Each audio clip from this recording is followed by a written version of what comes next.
Hi friends, welcome to సాధ్యతే సర్వం channel. ఈరోజు మేము దుర్గామాతల్ని దర్శించుకోవడానికైతే వెళ్ళామండి. వినాయక్ నగర్లోని తెలంగాణ తల్లి విగ్రహం దగ్గర ఒక దుర్గామాతనైతే చూసాము. అక్కడ ఉన్న డెకరేషన్ చాలా బాగుందండి. అందమైన విద్యుత్ దీపాలతో చాలా అందంగా డెకరేట్ చేయబడిందండి. యాస్టీస్ బెజవాడ కనకదుర్గమ్మ దగ్గర ఎలాంటి డెకరేషన్ అయితే ఉంటుందో అంత అందంగా, చూడడానికి రెండు కళ్ళు కూడా సరిపోలేవండి, అంత అందంగా డెకరేట్ చేయబడింది.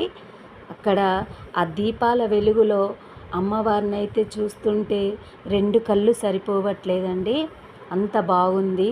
సింహవాహిని రూపంలో వెనక టెంపుల్ లాగా కూడా డెకరేట్ చేయబడింది లైట్లతో. ఇక సకల విఘ్నాలకు అధిపతి అయిన విఘ్నేశ్వరుని కూడా విద్యుత్ దీపాలతో అలంకరించారండి. జై బోలో గణేష్ మహారాజ్కి జై. ఇక లోపలికి వెళితే ఆహా, ఆ అద్భుతమైన విద్యుత్ కాంతులతో వెలిగిపోతూ ముందుకు సాగుతూ ఉంటే ఎప్పుడు అమ్మవారు వస్తుందని చూస్తూనే ఉండిపోయామండి. ఇక అమ్మవారి దర్శనం అవ్వనే అయ్యింది. 50 తలలతో అమ్మవారి విగ్రహం